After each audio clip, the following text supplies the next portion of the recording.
berbahagia, pertama-tama marilah kita panjatkan puji syukur kehadirat Allah Subhanahu wa Ta'ala karena telah memberikan rahmat kesehatan dan keselamatan sehingga kita dapat berkumpul di ruangan ini. Pada kesempatan siang hari ini, kita dari Lembaga Bantuan Hukum yang bekerja sama dengan Camat ingin memberikan penyuluhan mengenai izin pendirian usaha.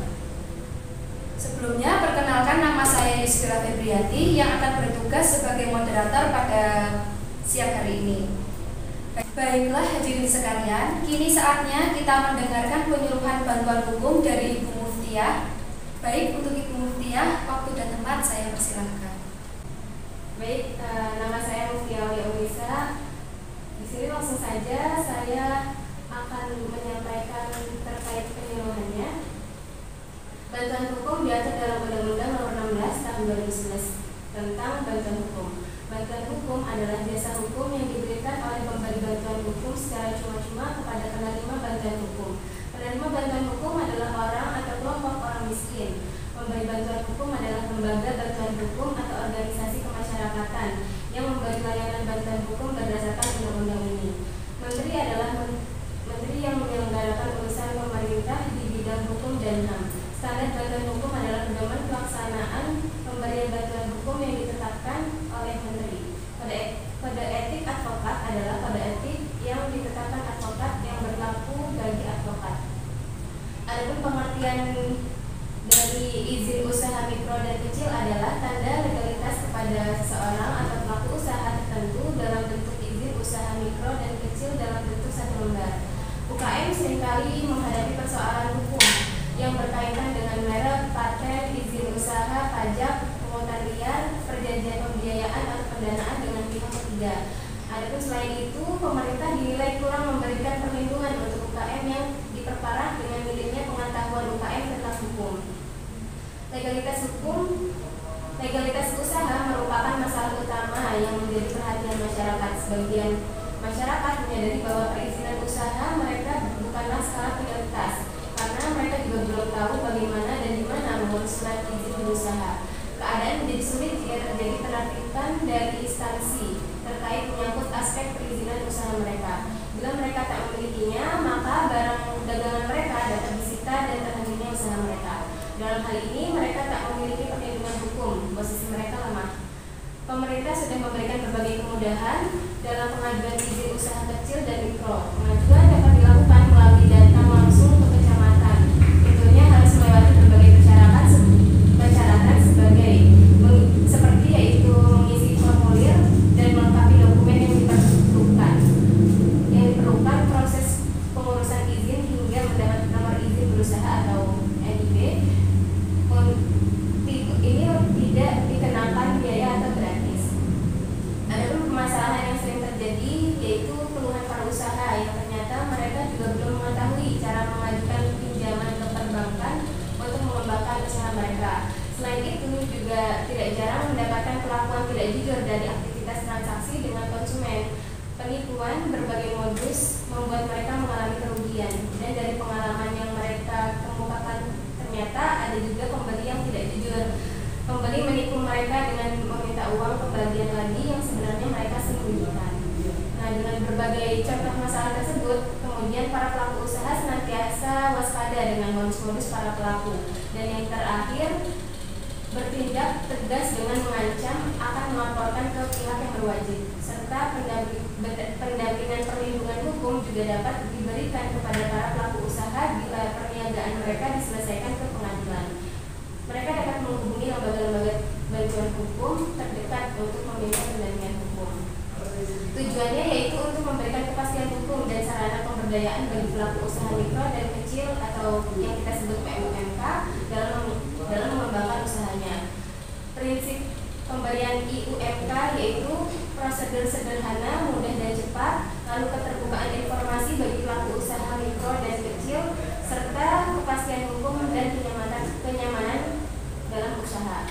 Manfaat bagi PUMK yaitu mendapatkan kepastian dan perlindungan dalam berusaha di lokasi yang telah ditetapkan, lalu mendapatkan pendampingan untuk pengembangan usaha, lalu mendapatkan kemudahan dalam akses pembiayaan ke lembaga keuangan bank dan non-bank, lalu yang terakhir mendapatkan kemudahan dalam pemberdayaan dari pemerintah pusat, pemerintah daerah, dan lembaga lainnya. Pelaksanaan penerbitan IUMK. Penerbitan naskah IUMK oleh camat yang telah mendapatkan pendelegasian kewenangan dari bupati atau wali kota diterbitkan paling lambat 1 hari kerja sejak pendaftaran diterima, harus lengkap dan benar. Dapat dicabut apabila pelaku usaha mikro kecil yaitu PUMK melanggar ketentuan perundang-undangan. Nah, dalam hal ini tidak dikenakan biaya.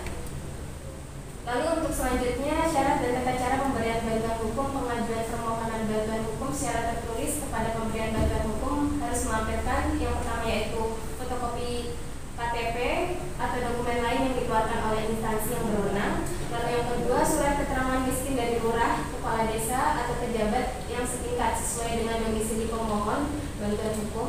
Lalu yang ketiga yaitu dokumen yang berkenaan dengan perkara. Lalu yang keempat, surat kuasa jika permohonan diajukan oleh keluarga atau kuasanya. Dalam pemohon bantuan hukum tidak memiliki surat keterangan miskin, pemohon bantuan hukum dapat melampirkan yang pertama yaitu kartu jaminan kesehatan masyarakat atau jalur Kesmas. Lalu yang kedua, kartu bantuan langsung tunai. Lalu yang ketiga, kartu keluarga sejahtera. Lalu yang keempat, kartu beras miskin, kartu Indonesia Pintar, kartu Indonesia Sehat, kartu perlindungan sosial, dokumen kepesertaan program kesejahteraan pemerintah lainnya, dan yang terakhir dokumen lain sebagai pengganti surat keterangan miskin. Dokumen lain sebagaimana dimaksud pada ayat 2 huruf I dalam dapat berupa surat keterangan yang dibuat oleh pemberi bantuan hukum dan wajib diketahui oleh pejabat penegak hukum yang meliputi kepala kepolisian atau penyelidik yang memeriksa dan menyidik perkara orang miskin pada tahap penyidikan. Lalu yang kedua, kepala kejaksaan atau jaksa penuntut umum yang melakukan pemeriksaan atau penuntutan terhadap orang miskin pada tahap penyelidikan atau penuntutan.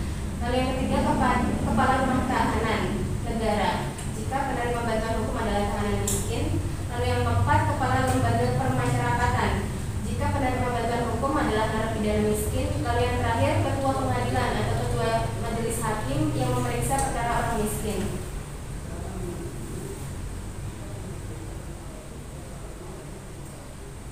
Dalam hal pemohon bantuan hukum tidak memiliki identitas, pemberi bantuan hukum membantu pemohon bantuan hukum untuk memperoleh surat keterangan alamat sementara atau dokumen.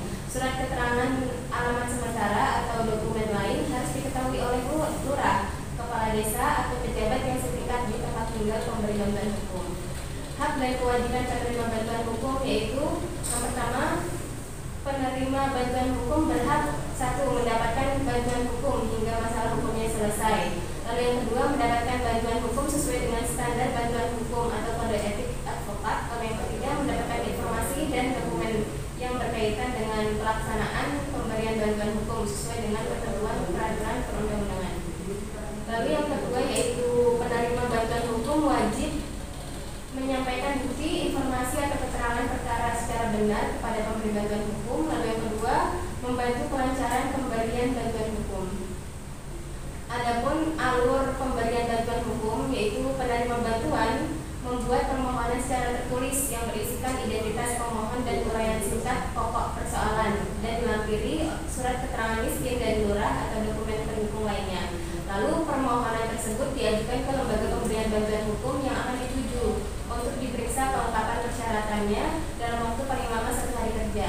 Lalu pemberi bantuan hukum akan menyampaikan kesediaan atau penolakan secara tertulis atas permohonan dalam waktu paling lama yaitu 3 hari kerja terhitung sejak permohonan dinyatakan lengkap.